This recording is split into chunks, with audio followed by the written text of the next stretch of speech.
Price the lord brothers and sisters, ಕರ್ತನಾದ ಯೇಸು ಕ್ರಿಸ್ತನ ನಾಮದಲ್ಲಿ ನಿಮ್ಮೆಲ್ಲರನ್ನು ವಂದಿಸುವನಾಗಿದ್ದೇನೆ. ನಾವೀಗ ಗಮನಿಸುವಂತದ್ದು ಕ್ರೈಸ್ತ ಪ್ರಪಂಚದ ಸುಳ್ಳು ಬೋಧನೆಗಳ ವಿರುದ್ಧ ನಿತ್ಯ ಜೀವವನ್ನು ನೀಡುವ ಯೇಸುವಿನ ಸತ್ಯವಾಕ್ಯಗಳು ಎಂಬುದರಲ್ಲಿ 13ನೇ ಭಾಗದಲ್ಲಿದ್ದೇವೆ. ಕಳೆದ 12ನೇ ಭಾಗದಲ್ಲಿ ನಾವು ಗಮನಿಸಿ ತಿಳಿದುಕೊಂಡಂತದ್ದು ಕ್ರೈಸ್ತರಾದ ನಮಗೆ ಇರುವಂತಹ ದೇವರು ಒಬ್ಬನೇ ಎಂಬುದಾಗಿ ತಿಳಿದುಕೊಂಡೆವು. ಅಂದರೆ ತ್ರಯೇಕ ದೇವರಲ್ಲ, ಏಕ ದೇವರು ಎಂಬುದಾಗಿ ತಿಳಿದುಕೊಂಡೆವು. ಮತ್ತು ತ್ರಯೇಕ, ಟ್ರಿನಿಟಿ ಅಥವಾ 3 ವ್ಯಕ್ತಿಗಳು ಅಥವಾ ವ್ಯಕ್ತಿತ್ವಗಳು ಎಂಬುದಾಗಿ ಹೇಳುವಂತಹ ಉಪದೇಶಗಳು ದೇವರ ವಾಕ್ಯಕ್ಕೆ ವಿರೋಧವಾದ ಮತ್ತು ಅದು ಸುಳ್ಳು ಬೋಧನೆ ಎಂಬುದಾಗಿ ತಿಳಿದುಕೊಂಡೆವು. ಈ 13ನೇ ಭಾಗದಲ್ಲಿ ನಾವು ತಿಳಿದುಕೊಳ್ಳುವಂತದ್ದು ದೀಕ್ಷಾ ಸ್ನಾನವನ್ನು ಯಾವ ಹೆಸರಿನಲ್ಲಿ ತೆಗೆದುಕೊಳ್ಳಬೇಕು ಎಂಬುದಾಗಿ ತಿಳಿದುಕೊಳ್ಳೋಣ. ಯಾಕಂದರೆ ಇಂದಿನ ದಿನಗಳಲ್ಲಿ ಅನೇಕ ಬೋಧಕರುಗಳು ದೀಕ್ಷಾ ಸ್ನಾನವನ್ನು ಕೊಡುವಂತದ್ದು ತಂದೆ, ಮಗ, ಪರಿಶುದ್ಧಾತ್ಮನ ಹೆಸರಿನಲ್ಲಿ, ಅಂದರೆ ತ್ರಿಯೇಕ ಹೆಸರಿನಲ್ಲಿ ನಾವು ಕೊಡುತ್ತೇವೆ ಎಂಬುದಾಗಿ ಹೇಳಿ ಅವರು ಕೊಡುವವರಾಗಿದ್ದಾರೆ. ಮತ್ತು ಕೆಲವು ಉಪದೇಶಕರುಗಳು ನಾವು ಯೇಸು ಕ್ರಿಸ್ತನ ಹೆಸರಿನಲ್ಲಿ ಕೊಡುತ್ತೇವೆ ಎಂಬುದಾಗಿ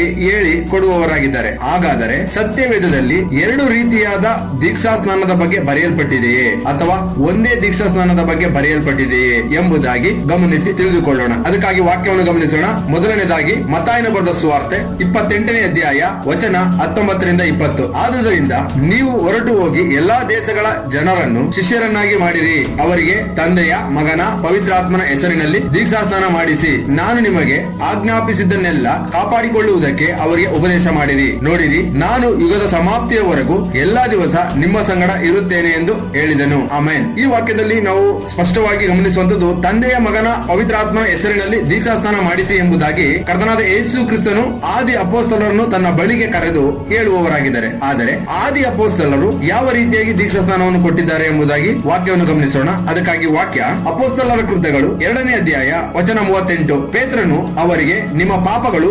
ಪರಿಹಾರವಾಗುವುದಕ್ಕಾಗಿ ನಿಮ್ಮಲ್ಲಿ ಪ್ರತಿಯೊಬ್ಬರು ದೇವರ ಕಡೆಗೆ ತಿರುಗಿಕೊಂಡು ಯೇಸು ಕ್ರಿಸ್ತನ ಹೆಸರಿನ ಮೇಲೆ ದೀಕ್ಷಾ ಸ್ನಾನ ಮಾಡಿಸಿಕೊಳ್ಳಿರಿ, ಆಗ ನೀವು ಪವಿತ್ರಾತ್ಮ ದಾನವನ್ನು ಹೊಂದುವಿರಿ.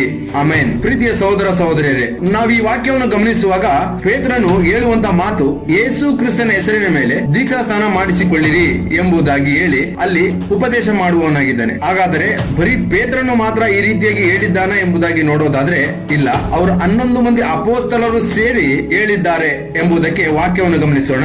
ಅಪೊಸ್ತಲರ ಕೃತ್ಯಗಳು 2ನೇ ಅಧ್ಯಾಯ 14ನೇ ವಚನ. ಆಗ ಪೇತ್ರನು 11 ಮಂದಿ ಅಪೊಸ್ತಲರ ಸಹಿತ ಎದ್ದು ನಿಂತು ಗಟ್ಟಿಯಾದ ಧ್ವನಿಯಿಂದ ಅವರಿಗೆ ಹೀಗೆ ಪ್ರಸಂಗ ಮಾಡಿದನು, ಯೆಹೂದ್ಯರೇ, ಯೆರೂಸಲೇಮಿನಲ್ಲಿ ವಾಸವಾಗಿರುವ ಎಲ್ಲಾ ಜನರೇ, ಈ ಸಂಗತಿಯು ಏನೆಂದು ನಿಮಗೆ ಗೊತ್ತಾಗುವ ಹಾಗೆ ನನ್ನ ಮಾತಿಗೆ ಕಿವಿಗೊಡಿರಿ. ಆಮೆನ್. ಸ್ಪಷ್ಟವಾಗಿ ಗಮನಿಸಿ ನನ್ನ ಸಹೋದರ ಸಹೋದರರೇ, ಇಲ್ಲಿ ಅಪೊಸ್ತಲನಾದ ಪೇತ್ರನು ಮತ್ತು 11 ಮಂದಿ ಅಪೊಸ್ತಲರು ಸಮೇತವಾಗಿ ಒಟ್ಟಾರೆ 12 ಮಂದಿ ಅಪೊಸ್ತಲರು ಸಹ ಎದ್ದು ನಿಂತು ಅವರಿಗೆ ಉಪದೇಶ ಮಾಡುತ್ತಾ ಇರುವುದು ಹೇಗೆಂದರೆ, ನೀವು ಯೇಸು ಕ್ರಿಸ್ತನ ಹೆಸರಿನಲ್ಲಿ ದೀಕ್ಷಾ ಸ್ನಾನವನ್ನು ಮಾಡಿಸಿಕೊಳ್ಳಬೇಕು ಎಂಬುದಾಗಿ ಉಪದೇಶ ಮಾಡುವವರಾಗಿದ್ದಾರೆ. ಹಾಗಾದರೆ ಮತ್ತಾಯನು ಬರೆದ ಸುವಾರ್ತೆ 28ನೇ ಅಧ್ಯಾಯ 19ನೇ ವಚನದಲ್ಲಿ ಬರೆಯಲ್ಪಟ್ಟಿರುವಂತಹ ಆ ವಾಕ್ಯ, ಯೇಸು ಕ್ರಿಸ್ತರು ಹೇಳಿರುವಂತಹ ಆ ದೀಕ್ಷಾ ಸ್ನಾನವನ್ನು ಇವರು ಮರೆತು ಬಿಟ್ಟರೆ ಅಥವಾ ಗೊತ್ತಿದ್ದು ಸಹ ಇವರು ಪಾಪ ಮಾಡಿದ್ದಾರೆಯೇ ಎಂಬುದಾಗಿ ನಾವು ನೋಡೋದಾದ್ರೆ ಖಂಡಿತವಾಗಿಯೂ ಇಲ್ಲ ಎಂಬುದಾಗಿ ಹೇಳಬೇಕು. ಯಾಕಂದ್ರೆ ಇದಾದ ನಂತರವೂ ಸಹ ಯೇಸು ಕ್ರಿಸ್ತನ ಆತ್ಮವು ಇವರ ಸಂಗಡ ಇದ್ದುಕೊಂಡು ಅದ್ಭುತ ಕಾರ್ಯಗಳನ್ನು, ಸೂಚಕ ಕಾರ್ಯಗಳನ್ನು ನಡೆಸಿ ಇವರನ್ನು ಮುಂದೆ ನಡೆಸಿಕೊಂಡು ಬರುತ್ತಾ ಇದ್ದರು ಎಂಬುದಾಗಿ ಅನೇಕ ವಾಕ್ಯಗಳಲ್ಲಿ ನಾವು ಗಮನಿಸಬಹುದು ಅಲ್ವೇ?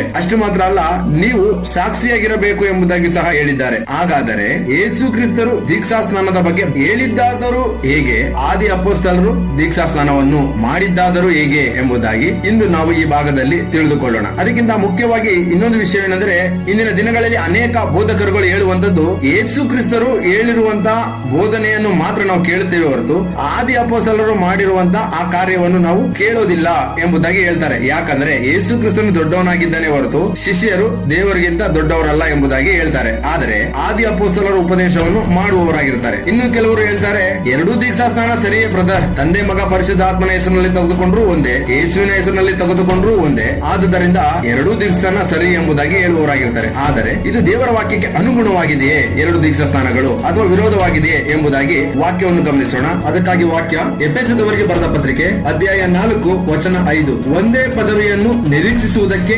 ಕರೆಯಲ್ಪಟ್ಟವರು ನಿಮ್ಮೆಲ್ಲರಿಗೂ ಕರ್ತನು ಒಬ್ಬನೇ, ಭರವಸೆಯೂ ಒಂದೇ, ಸ್ನಾನ ದೀಕ್ಷೆ ಒಂದೇ. ಆಮೆನ್. ಪ್ರೀತಿಯ ಸಹೋದರ ಸಹೋದರರೇ, ಈ ವಾಕ್ಯವು ನಮಗೆ ಹೇಳುವಂತದ್ದು ಸ್ನಾನ ದೀಕ್ಷೆ ಒಂದೇ, ಅಂದರೆ ದೀಕ್ಷಾ ಸ್ನಾನ ಇರುವಂತದ್ದು ಒಂದೇ, ಅದು ಒಂದೇ ರೀತಿಯಾಗಿ ತೆಗೆದುಕೊಳ್ಳಬೇಕು ಎಂಬುದಾಗಿ ಬರೆಯಲ್ಪಟ್ಟಿದೆ. ಹಾಗಾದರೆ ಯಾವ ಹೆಸರಿನಲ್ಲಿ ತೆಗೆದುಕೊಳ್ಳಬೇಕು ಎಂಬುದೇ ಇಂದಿನ ಪ್ರಶ್ನೆ. ಯಾಕಂದರೆ ಯೇಸು ಕ್ರಿಸ್ತರು ಹೇಳಿರುವಂತದ್ದು ತಂದೆ ಮಗ ಪರಿಶುದ್ಧಾತ್ಮನ ಹೆಸರಿನಲ್ಲಿ, ಆದಿ ಅಪೊಸ್ತಲರು ಮಾಡಿರುವಂತದ್ದು ಯೇಸು ಕ್ರಿಸ್ತನ ಹೆಸರಿನಲ್ಲಿ. ಹಾಗಾದರೆ ಮತ್ತು ಇಂದಿನ ದಿನಗಳಲ್ಲಿ ಹಲವಾರು ಬೋಧಕರು ದೀಕ್ಷಾ ಸ್ನಾನ ಕೊಡುತ್ತಾ ಇರುವಂತದ್ದು ತಂದೆ ಮಗ ಪರಿಶುದ್ಧಾತ್ಮನ ಹೆಸರಿನಲ್ಲಿ. ಹಾಗಾದರೆ ಇಂದಿನ ದಿನಗಳಲ್ಲಿ ಈ ಉಪದೇಶಕರು ಬೋಧಕರು ಮಾಡ್ತಾ ಇರುವಂತದ್ದು ಸರಿನಾ ಅಥವಾ ಆದಿ ಅಪೊಸ್ತಲರು ಮಾಡಿರುವಂತದ್ದು ಸರಿನಾ? ಹಾಗಾದ್ರೆ ಆದಿ ಅಪೊಸ್ತಲರು ಯೇಸು ಕ್ರಿಸ್ತನ ವಾಕ್ಯವನ್ನು ಮೀರಿದರೆ ಅಥವಾ ಈಗಿರುವಂತಹ ಬೋಧಕರುಗಳು ಉಪದೇಶಕರುಗಳು ವಾಕ್ಯವನ್ನು ಮೀರಿ ನಡೆಯುತ್ತಿದ್ದಾರೆಯೇ ಎಂಬುದಾಗಿ ಸತ್ಯವೇದದಲ್ಲಿ ಒಂದೊಂದು ವಾಕ್ಯಗಳನ್ನು ನೋಡಿ ತಿಳಿದು ಆ ವಾಕ್ಯಕ್ಕೆ ವಿಧೇಯರಾಗಿ ನಡೆಯೋಣ. ಆಮೇಲೆ ಸರಿ, ಈಗ ಅಪೊಸ್ತಲರು ಯೇಸುವಿನ ಹೆಸರಿನಲ್ಲಿ ದೀಕ್ಷಾ ಸ್ನಾನವನ್ನು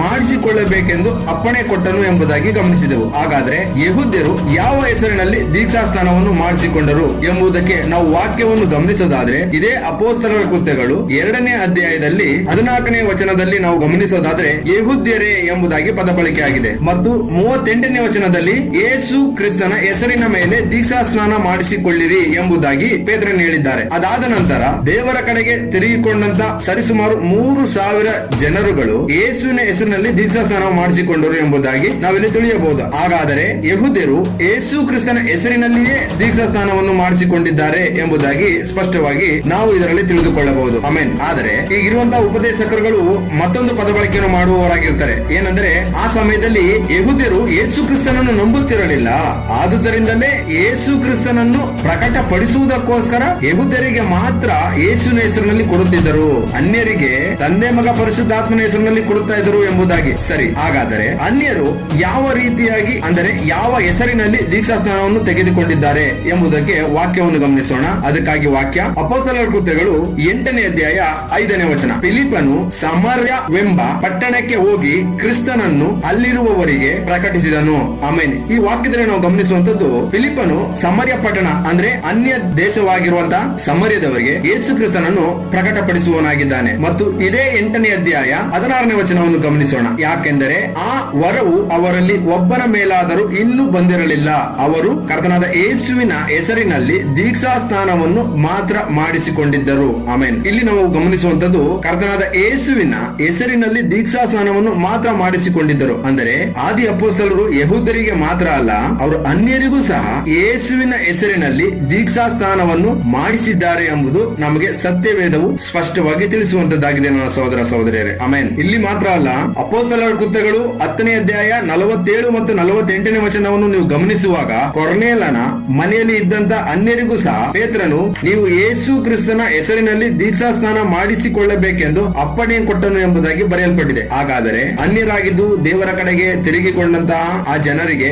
ಯೇಸು ಕ್ರಿಸ್ತನ ಹೆಸರಿನಲ್ಲೇ ದೀಕ್ಷಾ ಸ್ನಾನವನ್ನು ಮಾಡಿಸಿದ್ದಾರೆ ಮತ್ತು ಯೆಹೂದ್ಯರಿಗೂ ಸಹ ಯೇಸು ಕ್ರಿಸ್ತನ ಹೆಸರಿನಲ್ಲೇ ದೀಕ್ಷಾ ಸ್ನಾನವನ್ನು ಮಾಡಿಸಿದ್ದಾರೆ ಎಂಬುದಾಗಿ ಈ ಎಲ್ಲಾ ವಾಕ್ಯಗಳು ನಮಗೆ ಸ್ಪಷ್ಟನೆ ಕೊಡುವಂತದ್ದಾಗಿದೆ ನನ್ನ ಸಹೋದರ ಸಹೋದರರೇ. ಇಷ್ಟು ಮಾತ್ರವಲ್ಲ, ಅಪೊಸ್ತಲನಾದ ಪೌಲನು ಸಹ ಯೇಸು ಕ್ರಿಸ್ತನ ಹೆಸರಿನಲ್ಲೇ ದೀಕ್ಷಾ ಸ್ನಾನವನ್ನು ಮಾಡಿಸಿಕೊಂಡಿರುವುದು ಎಂಬುದಕ್ಕೆ ವಾಕ್ಯವು ಸಹ ನಮಗೆ ಸಾಕ್ಷಿ ಹೇಳುವಂತದ್ದಾಗಿದೆ. ಹೇಗೆಂದರೆ ಅಪೊಸ್ತಲರ ಕೃತ್ಯಗಳು 9ನೇ ಅಧ್ಯಾಯ 3ರಿಂದ 5ನೇ ವಚನವನ್ನು ನೀವು ಗಮನಿಸೋದಾದ್ರೆ ದಮಸ್ಕ ಎಂಬ ಪಟ್ಟಣದಲ್ಲಿ ದೇವರು ಪೌಲನಿಗೆ ಕಾಣಿಸಿಕೊಳ್ತಾನೆ. ಆ ಸಮಯದಲ್ಲಿ ಕರ್ತನೇ ನೀನ್ ಯಾರು ಎಂದು ಕೇಳಿದ್ದಕ್ಕೆ ಕರ್ತನು ನೀನು ಹಿಂಸೆ ಪಡಿಸುವ ಯೇಸುವೆ ನಾನು ಎಂಬುದಾಗಿ ದೇವರಲ್ಲಿ ಉತ್ತರವನ್ನು ಕೊಡುವವನಾಗಿದ್ದಾನೆ. ಅದಾದ ನಂತರ ಅಪೊಸ್ತಲರ ಕೃತ್ಯಗಳು 9ನೇ ಅಧ್ಯಾಯ 17ನೇ ವಚನವನ್ನು ನೀವು ನೋಡೋದಾದ್ರೆ ಅನಾನಿಯನು ಆ ಪೌಲನಿಗೆ ಹೇಳುವಂತ ಮಾತು ಕರ್ತನಾದ ಯೇಸು ನಿನಗೆ ಕಣ್ಣು ಕಾಣುವಂತೆಯೂ ಎಂಬುದಾಗಿ ಪದ ಬಳಕೆಯಾಗಿದೆ. ಮತ್ತು ಅಪೊಸ್ತಲರ ಕೃತ್ಯಗಳು 22ನೇ ಅಧ್ಯಾಯ 16ನೇ ವಚನವನ್ನು ನೀವು ಗಮನಿಸೋದಾದ್ರೆ ಕರ್ತನ ಹೆಸರನ್ನು ಹೇಳಿಕೊಳ್ಳುವವನಾಗಿ ನಿನ್ನ ಪಾಪಗಳನ್ನು ತೊಳೆದುಕೋ ಎಂಬುದಾಗಿ ಅನಾನಿಯನು ಪೌಲನಿಗೆ ಹೇಳುವವನಾಗಿದ್ದಾನೆ. ಹಾಗಾದರೆ ಅಪೊಸ್ತಲನಾದ ಪೌಲನು ಸಹ ಯೇಸು ಕ್ರಿಸ್ತನ ಹೆಸರಿನಲ್ಲಿ ದೀಕ್ಷಾ ಸ್ನಾನವನ್ನು ತೆಗೆದುಕೊಂಡಿದ್ದಾರೆ. ಸೊ ನಾವು ಇಲ್ಲಿಯವರೆಗೂ ಯೆಹೂದ್ಯರು, ಅನ್ಯರಾಗಿದ್ದು ದೇವರ ಕಡೆಗೆ ತಿರುಗಿಕೊಂಡಂತ ಕ್ರೈಸ್ತರು ಮತ್ತು ಅಪೊಸ್ತಲರು ಇವರೆಲ್ಲರೂ ಸಹ ಯೇಸು ಕ್ರಿಸ್ತನ ಹೆಸರಿನಲ್ಲಿ ದೀಕ್ಷಾ ಸ್ನಾನವನ್ನು ತೆಗೆದುಕೊಂಡಿದ್ದಾರೆ ಎಂಬುದಾಗಿ ಈ ಎಲ್ಲಾ ವಾಕ್ಯಗಳು ನಮಗೆ ಆಧಾರವಾಗಿದೆ. ಹಾಗಾದರೆ ಅಪೊಸ್ತಲರು ಮಾಡಿರುವಂತಹ ದೀಕ್ಷಾ ಸ್ನಾನವು ದೇವರ ವಾಕ್ಯಕ್ಕೆ ಅನುಗುಣವಾಗಿ ಇದೆಯೇ ಎಂಬುದಾಗಿ ನೋಡುವುದಾದರೆ ಹೌದು, 100ಗೆ 100%, 100ಕ್ಕೆ 100 ಭಾಗ ಸರಿಯಾಗಿಯೇ ಮಾಡಿದ್ದಾರೆ. ಯೇಸು ಕ್ರಿಸ್ತರು ಹೇಗೆ ಹೇಳಿದ್ದಾರೋ ಹಾಗೆಯೇ ಮಾಡಿದ್ದಾರೆ. ಆದರೆ ಇಲ್ಲಿ ಇರುವಂತಹ ಬೋಧಕರುಗಳು ಅಥವಾ ಸುಳ್ಳು ಉಪದೇಶಕರು ಮಾಡಿರುವಂತದ್ದು ಯೇಸು ಕ್ರಿಸ್ತರು ಹೇಳಿರುವಂತಹ ಮಾತನ್ನು ಸರಿಯಾಗಿ ಅರ್ಥ ಮಾಡಿಕೊಳ್ಳದೆ ಅಥವಾ ತಮ್ಮ ಸಿದ್ಧಾಂತವನ್ನು ಪ್ರಚಾರ ಪಡಿಸುವುದಕ್ಕೋಸ್ಕರ ತ್ರೇಕ ಎಂಬುದಾಗಿ ಒಂದು ಉಪದೇಶವನ್ನು ತಂದು ಇವರು ತ್ರೇಕ ಹೆಸರಿನಲ್ಲಿ ದೀಕ್ಷಾ ಸ್ನಾನವನ್ನು ಕೊಡುತ್ತಾ ಇದ್ದಾರೆ. ಅದು ಹೇಗೆ ಎಂಬುದಾಗಿ ನಾವು ಸ್ಪಷ್ಟವಾಗಿ ಇದು ತಿಳಿಯುವುದಾದರೆ ನಾವು ಮತ್ತೆ ಮತ್ತಾಯನ ಬರೆದ ಸುವಾರ್ತೆ 28ನೇ ಅಧ್ಯಾಯ 19ನೇ ವಚನ ಮತ್ತು 20ನೇ ವಚನದಲ್ಲಿ ನಾವು ಗಮನಿಸೋದಾದ್ರೆ ಅಲ್ಲಿ ವಾಕ್ಯದಲ್ಲಿ ಬರೆಯಲ್ಪಟ್ಟಿರುವಂತದ್ದು ತಂದೆಯ, ಮಗನ, ಪವಿತ್ರಾತ್ಮನ ಹೆಸರಿನಲ್ಲಿ ಎಂಬುದಾಗಿ ಬರೆಯಲ್ಪಟ್ಟಿದೆ. ನಾವು ಕಳೆದ ಭಾಗದಲ್ಲಿ ನೋಡಿದ ಪ್ರಕಾರ ಯೇಸು ಕ್ರಿಸ್ತರು ಏಕ ದೇವರಾಗಿದ್ದಾರೆ. ಅಂದರೆ ಸೃಷ್ಟಿ ಮಾಡುವುದರಲ್ಲಿ ತಂದೆಯಾಗಿಯೂ, ನಮ್ಮ ಪಾಪ ಪರಿಹಾರಕ್ಕೋಸ್ಕರ ಮಗನಾಗಿಯೂ, ನಮಗೆ ಸಹಾಯ ಮಾಡುವುದಕ್ಕೋಸ್ಕರ ಪರಿಶುದ್ಧಾತ್ಮನಾಗಿಯೂ ಇರುವಂತ ದೇವರು ಒಬ್ಬನೇ. ಆತನ ಹೆಸರೇ ಯೇಸು ಎಂಬುದಾಗಿ ಸ್ಪಷ್ಟವಾಗಿ ತಿಳಿದಿರಬೇಕು ನನ್ನ ಸಹೋದರ ಸಹೋದರಿಯರೇ. ಅಂದರೆ ತಂದೆ ಅಂದರೆ ಅದು ಆತನು ಮಾಡಿರುವಂತಹ ಕಾರ್ಯವನ್ನು ಸೂಚಿಸುತ್ತದೆ. ಅಂದ್ರೆ ಸೃಷ್ಟಿ ಮಾಡಿರುವಾಗ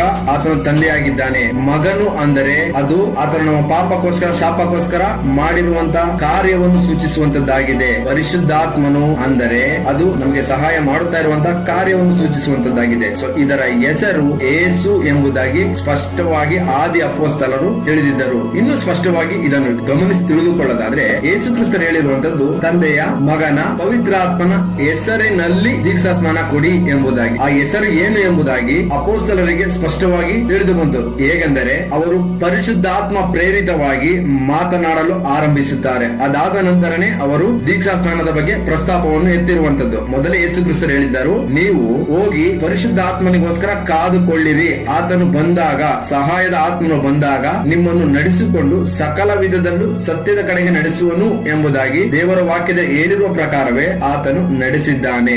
ಆದರೆ ಇಂದಿನ ಉಪದೇಶಕರು ಹೇಳುವಂತದ್ದು ಹೇಗಿರುತ್ತೆ ಅಂದ್ರೆ ತಂದೆಯ, ಮಗನ, ಪರಿಶುದ್ಧಾತ್ಮನ ಹೆಸರನ್ನು ಹೇಳಿಕೊಡುವವರಾಗಿದ್ದಾರೆ. ಯೇಸು ಕ್ರಿಸ್ತರು ಹೇಳಿದ್ದು ತಂದೆಯ, ಮಗನ, ಪವಿತ್ರಾತ್ಮನ ಹೆಸರಿನಲ್ಲಿ ಕೊಡಿ ಎಂಬುದಾಗಿ ಯೇಸು ಕ್ರಿಸ್ತರು ಹೇಳಿರುವಂತದ್ದು. ಅದು ಹೆಸರು ಯೇಸು ಎಂಬುದಾಗಿ ಅರ್ಥ. ಆದರೆ ಇಂದಿನ ಬೋಧಕರು ಹೇಳುವಂತದ್ದು ತಂದೆಯ, ಮಗನ, ಪರಿಶುದ್ಧಾತ್ಮನ ಹೆಸರನ್ನು ಹೇಳಿಕೊಡುವವರಾಗಿದ್ದಾರೆ. ಇದರಲ್ಲೇ ನೀವು ಸ್ಪಷ್ಟವಾಗಿ ಅರ್ಥ ಮಾಡಿಕೊಳ್ಳಬಹುದು. ಅವರು ಹೇಳಿರುವಂತದ್ದು ಹೆಸರಿನಲ್ಲಿ ಕೊಡಿ ಎಂಬುದಾಗಿ ಹೇಳಿದ್ದಾರೆ ಹೊರತು ಹೆಸರನ್ನು ಹೇಳಿ ಕೊಡಿ ಎಂಬುದಾಗಿ ಹೇಳಲಿಲ್ಲ. ಯೇಸು ಕ್ರಿಸ್ತರಲ್ಲಿ ಹೇಳಿರುವಂತದ್ದು ಹೆಸರಿನಲ್ಲಿ ಕೊಡಿ ಎಂಬುದಾಗಿ ಹೇಳಿದ್ದಾರೆ ಹೊರತು ಹೆಸರುಗಳನ್ನು ಹೇಳಿ ಕೊಡಿ ಎಂಬುದಾಗಿ ಹೇಳಲಿಲ್ಲ ಎಂಬುದಾಗಿ ಈ ವಾಕ್ಯ ನಮಗೆ ಸ್ಪಷ್ಟವಾಗಿ ತಿಳಿಸುವಂತದ್ದಾಗಿದೆ ನನ್ನ ಸಹೋದರ ಸಹೋದರಿಯರೇ. ಸರಿ, ನಾವು ಮುಂದೆ ಬರುವಂತಹ ಈ 13ನೇ ಭಾಗದಲ್ಲಿ ಮುಂದುವರೆದ ಭಾಗದಲ್ಲಿ ಗಮನಿಸುವಂತದ್ದು ತಂದೆಯ ಹೆಸರೇನು, ಮಗನ ಹೆಸರೇನು, ಪವಿತ್ರಾತ್ಮನ ಹೆಸರೇನು ಎಂಬುದಾಗಿ ಇನ್ನು ವಾಕ್ಯ ಆಧಾರದ ಮೇರೆಗೆ ಸ್ಪಷ್ಟವಾಗಿ ನೋಡಿ ತಿಳಿದುಕೊಳ್ಳೋಣ. ಮತ್ತು ನಾವು ದೀಕ್ಷಾ ಸ್ನಾನವನ್ನು ಈಗಾಗಲೇ ತಂದೆ, ಮಗ, ಪರಿಶುದ್ಧಾತ್ಮನ ಹೆಸರಿನಲ್ಲಿ ತೆಗೆದುಕೊಂಡಿದ್ದರು. ಮತ್ತೆ ಯೇಸುವಿನ ಹೆಸರಿನಲ್ಲಿ ತೆಗೆದುಕೊಳ್ಳಬೇಕಾ ಅಥವಾ ತೆಗೆದುಕೊಳ್ಳದೇ ಇದ್ದರೆ ಏನಾಗುತ್ತದೆ ಎಂಬುದಾಗಿ ಮುಂದೆ ಬರುವಂತಹ ಭಾಗದಲ್ಲಿ ಗಮನಿಸೋಣ. ಸೊ ಇಲ್ಲಿವರೆಗೂ ನಾವು ತಿಳ್ಕೊಂಡಂತದ್ದು ದೀಕ್ಷಾ ಸ್ನಾನವನ್ನು ಯೇಸು ಕ್ರಿಸ್ತನ ಹೆಸರಿನಲ್ಲಿ ತೆಗೆದುಕೊಳ್ಳಬೇಕು ಎಂಬುದಾಗಿ, ಮತ್ತು ಯೇಸು ಕ್ರಿಸ್ತರು ಹೇಳಿರುವಂತದ್ದು ತಂದೆ, ಮಗ, ಪರಿಶುದ್ಧಾತ್ಮನ ಹೆಸರಿನಲ್ಲಿ ಕೊಡಿ ಎಂಬುದಾಗಿ ಹೇಳಿದ್ದಾರೆ ಹೊರತು ಹೆಸರುಗಳನ್ನೇಳಿ ಕೊಡಿ ಎಂಬುದಾಗಿ ಹೇಳಲಿಲ್ಲ ಎಂಬುದಾಗಿ ತಿಳಿದುಕೊಂಡೆವು. ಮತ್ತು ಆದಿ ಅಪೊಸ್ತಲರು ಸಹ ಯೇಸು ಕ್ರಿಸ್ತನ ಹೆಸರಿನಲ್ಲಿ ದೀಕ್ಷಾ ಸ್ನಾನವನ್ನು ಕೊಟ್ಟಿದ್ದಾರೆ. ಅವರು ಅದೇ ರೀತಿಯಾಗಿ ತೆಗೆದುಕೊಂಡಿದ್ದಾರೆ. ಮತ್ತು ಯೆಹೂದ್ಯರು ಯೇಸು ಕ್ರಿಸ್ತನ ಹೆಸರಿನಲ್ಲಿ ತೆಗೆದುಕೊಂಡಿದ್ದಾರೆ. ಮತ್ತು ಅನ್ಯ ಜನಾಂಗದಿಂದ ಕ್ರಿಸ್ತನ ಕಡೆಗೆ ತಿರುಗಿಕೊಂಡಂತಹ ಆ ಸಮರ್ಯ ದೇಶದ ಜನರು ಸಹ ಯೇಸು ಕ್ರಿಸ್ತನ ಹೆಸರಿನಲ್ಲಿ ದೀಕ್ಷಾ ಸ್ನಾನವನ್ನು ತೆಗೆದುಕೊಂಡಿದ್ದಾರೆ ಎಂಬುದಾಗಿ ತಿಳಿದುಕೊಂಡೆವು. ಈ ಭಾಗದ ಬಗ್ಗೆ ನಿಮಗೇನಾದ್ರೂ ಸಂಶಯ ಇರುವುದಾದರೆ ಸ್ಕ್ರೀನ್ ಮೇಲೆ ಬರುವಂತಹ ನಂಬರ್ಗೆ ಕರೆ ಮಾಡಿ ತಿಳಿಸಬಹುದು ಅಥವಾ ವಾಟ್ಸ್ಆಪ್ ಮುಖಾಂತರ ಸಂದೇಶವನ್ನು ಕಳುಹಿಸಬಹುದು. Praise the lord brothers and sisters. ಇದುವರೆಗೂ ವಾಕ್ಯವನ್ನು, ವಾಕ್ಯದ ಅರ್ಥಗಳನ್ನು ತಿಳಿಸಿಕೊಡುತ್ತಾ ಬರುತ್ತಾ ಇರುವಂತಹ ನಮ್ಮ ಕರ್ತನಾದ ಯೇಸು ಕ್ರಿಸ್ತನಿಗೆ ಸ್ತುತಿ, ಘನತೆ, ಗೌರವಗಳನ್ನು ಆತನೊಬ್ಬನಿಗೆ ಸಲ್ಲಲಿ. ಆಮೆನ್.